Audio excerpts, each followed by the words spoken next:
What up, YouTube? Thank you for tuning back into the channel. Yes, sir. Got my boy with me right here. Say what up. He's with me today. Of course, at our school, we still doing that hybrid schedule where he goes to school on what, Tuesdays and Thursdays? No, Thursdays and Fridays. Cam goes to Tuesdays. Okay, my fault. Thursdays and Fridays. You're giving them too much. Monday. Just say Tuesdays and Thursdays and Fridays. Is that what it is? No. I go Thursdays. See, you're giving them too much. I go Thursdays. Okay, there we go. Thursdays and Fridays is when he goes to school, and his brother goes 4 days a week. So his brother's at school. So it's just me and him. We already did your Google Classroom. Anyway, we got some things that sold, so we gotta go over to the office. All right. But first, if this is your first time tuning into the channel, I'm a part-time reseller. I go to thrift stores, estate sales, yard sales, all that good stuff. Try to find stuff for the low and sell it for a little bit higher on eBay, Grail, Facebook Marketplace, Depop, a couple other platforms. Anyway, if you like stuff like that, subscribe. What I always say. Straight up. Straight up. You understand what I'm saying? So Yes, we're gonna get over to the office. Got a couple things I want to talk about today and show you what shipped out. All right, let's go. All right, at the office, about to go and pick up some stuff. I got Devin over there. He's over on the couch on his iPad. Ain't that right? Yes, sir. Yeah. About to go through and got a number of things going out on Facebook Marketplace and eBay. So let's just get into it. Enough with the riff-raff, right? The first thing I got going out is this ferry wheel, or I don't know, it's something for your teeth and gums. Let's see if we can find it. I remember seeing that. Here we go. Right here. Right here. Or it's like one of those teeth pick cleaners. It went for $24.99. Free shipping. It's going to Florida. I don't know what the heck I was doing. This right here is like an early buy. Like I'm talking about early in my career, first month probably. And I was looking at this and I noticed a lot of times I buy stuff over at this Gimme 5 stores, like a bin store. So it's a lot of Amazon. It's a lot of Amazon returns, chef pull, stuff like that. So stuff might be new, but it might be open box. And I was going through it and I seen like some of the knickknacks that's in it. The plastic was ripped, but I can tell it was new, but it had been like a return. It looked like it's a return. So in the description, and I didn't know I did this, I put and I put that on the screen. In the condition area, I put basically, it's an open box, an item excellent, new, no wear. It may be missing the original packaging, stuff like that. A lot of disclaimers. But as I've been on eBay for a while, I know how it is. People don't read. Nope. People don't read nothing. So whoever bought this, I'm guessing, hopefully read this, but 9 times out of 10, they probably didn't read it. So I'm expecting to have some type of something happen when they receive this. We'll see. I know how it is. I keep y'all updated, but you know how you send something out and you just know sometimes you be like, oh man, this right here is going to be one of those items where I'm going to have problems with. And I don't know. Maybe I should hit them up before and let them know again. I'll just send it out and see what happens. I'll probably just send it out, man. Time is money and I ain't got time to be going back and forth. So I'm sending it out. I have it listed in condition area about the whole thing. And that's it, right? Anyway, enough talking about that. What else sold? Next thing I got going out is a vintage Winston cigarette koozie beer type deal. This one's kind of crazy because this person actually bought 3. They bought 2 one time and then like 5 minutes later bought another one. And then when they bought the other one, they said, hey, can you give me a deal on the last one? Because I have one left that's listed on here. I actually have more than that left. But they don't know that. But they was wondering if I can give them the deal on the last one that I have, which I haven't rolled them back yet. Anyway, let's go pull that. I know I'm talking fast and I'm trying to get out of here. My son wants me to put a trampoline together for him. And let's see if I got over here. Bunch of koozies over here. Look, I got everything in the cuts, man. I got stuff everywhere. Let me go ahead and show y'all what I'm doing right here. Koozies right here. 3 of these. So I got 1, 2. Bruh. I need to get stuff organized over here, man. 3. These right here, koozies. Y'all see how many I have left in that box? The first 2 went for $27.98 plus shipping, and the last one went for $13.99 plus shipping. I'll probably refund them shipping because it's probably not gonna cost $15 to ship all those out unless she gets that last one. I might just give her that one free shipping and just call it a day. But with the boxes, they're kind of bulky. It makes it a little heavier. And the reason why I don't list them all at once, because I probably got about 15 in that box. I try to do 5 and under. I don't know. For some reason, I just think people buy stuff. When somebody knows you have like 100 of something, sometimes they be like, well, I don't know. It seems like they feel a certain type of way. When there's less than, I think 9, it tells you exactly how many there is. So I want them to feel like they almost gone. Not that I got 1,000 of them. If I put that I have 100 of them, I notice this. A lot of people watch, but they don't buy. And I want them to buy, not just watch it. Because they know it's a lot left. They know they can take their time buying. If they only think a couple's left, then they might go ahead and buy it pretty quick. That's my whole thinking. I don't know. What y'all thinking about that? Next thing that sold is a lot of figures. It's a Nintendo Super Mario Brothers lot. It sold for $29.99, $29.74 plus shipping. I was actually going to keep this. I've started doing something with my basement. I believe it's in here. Let's see. These might not be it. I got a couple different ones. I started doing something with my basement where I'm trying to collect pretty much every system. So I got the PlayStation 1, 2, 3, 4, all the Nintendos, NES, SNES, 64, you know, Wii, all that. Anyway, and I was going to kind of put these figures around. Hold up. I can't open this box. Let me try to open this box real quick. There we go. I was going to put these figures around. It's just like, let's show you. Luigi, a bunch of different ones that came, you know. Donkey Kong. It's a bunch of different ones. Princess. I was gonna put all those figures around like my whole little gaming setup. I decided not to. I decided to sell them. Anyway, these went for $29.74 plus shipping. Next thing I sold is a shirt. It's an old vintage camel shirt. What you doing? Look, you can't just be walking around my office like that. You hear me? Bruh. You gotta sit still. You feel me? All right, you gotta do some work. I'm gonna put you to work. Let me get this shirt real quick. Alright, I retrieved it. It's a shirt right here, which is one of my favorites out of this lot. It went for $30 plus shipping. Next thing I sold, and I actually sold a number of shirts. I actually sold a lot of 6. And this person, let me flip this around.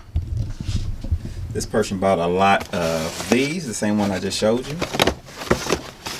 3 of these and 3 of these. And in all, this whole lot went for $170 plus shipping. I just noticed that it charged me $8.98 for that whole lot. There were 6 shirts. The shipping on each shirt was $4.49.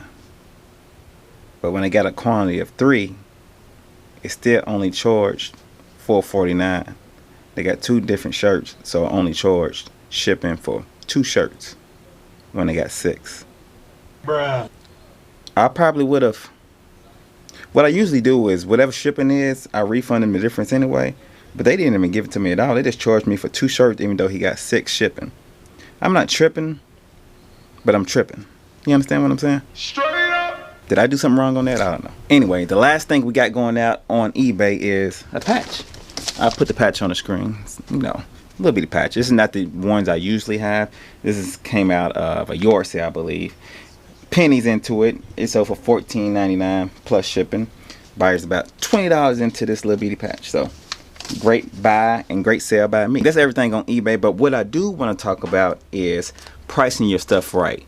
And what I mean by that is, you know, a lot of people say they don't get sales, and it can be a number of things. I mean, it could be anything, but pricing your stuff right is, of course, one of the big ones. And the reason why I say that is because I've sold some quantities today. Like I sold 3 of these, all the same thing. Of course, y'all seen that one lot. One person bought 3 of one kind, 3 of another kind. So it's only 2 listings or 3 listings, but I sold 9 things. You understand what I'm saying? And I can sell them for a lot more. Like a lot of these, I can go in Depop, right? If you got vintage clothes, vintage hats, stuff like that, Depop is a great site. Grailed as well. And I can go there and, you know, have them sit for just a little while, but get more money. But being that I have so many, you know, I got like 400 or 500 t-shirts, you know, I want to price them to where I'm making a good amount of money, but maybe price them to where maybe somebody else can make a little bit more. Because people will buy. You know, I got quantities of this stuff, and this person bought 3 of one kind, 3 of another one. So 9 times out of 10, they trying to resell. You know, they might be in a market to where they probably can get $100 for the shirt. You know, $70, whatever. But you know, I'm probably a couple of dollars into the stuff. You know, I think I was about 3. maybe $3 to $4 into each shirt, maybe. Oh, well, I take that back. That was the first lot. I might be less than that to each shirt. So selling mine for $30, $25, $30, I'm making some money. And I'm getting rid of the stuff and I'm moving on to the next thing. So what you want to do is when you comp stuff, you know, sometimes you might be able to charge more because yours might be new, maybe look better. It might be used. You might have to take a couple dollars off, $10, $20 off, depending on what it is. You got to know where to be. You know, you don't just look at those top comps and be like, oh, I'm listed for that. You got to look at them all. You got to see what's going on with what your product is doing because, you know, if you just throw something on there and you look at the top comp and be like, oh, I'm going to charge that, your stuff might sit a while because, first of all, it might not be in the same condition. It might just not sell because it's the highest one on there and there's some under yours. Me, I like to be in the middle. You know, this depends on what's going on. Depends on how good my stuff look. Depends on a lot of stuff. Let's just say that. Just look at the comps. Let me tell you that, all right? Because I can't just pinpoint one thing, man. There's a lot of stuff that goes into that stuff. I listed these shirts for probably half of what I could sell them for on other websites. Now, don't get me wrong. I do have some on Depop and I do have some on Grab for those tops, you know. And I am selling them for good money. But on eBay, being that I have so many and I want to move them fast, it's a vintage item. It's not an item that everybody looks at. It requires a certain buyer. So I need to put the stuff on there and price it to move because that's what we do in the eBay business, right? People who are resellers like we are, we trying to move this stuff and move on to the next thing. And right now I have too much and it needs to go. You understand what I'm saying? And it's going. So that's all that matters. All right, it's later on in the day. It's actually later on in the night. My guy Scott ended up walking in and we get to shooting and talking and stuff like that, and I lost track of time. Forgot the videos, stuff that I did earlier. I'm just all over the place, all right? Plus my kids had practice. You know, these kids, they got me all over the place. My son actually had soccer games about an hour away from here. He had like a little tournament Saturday and Sunday, and we was in standing rain the whole time.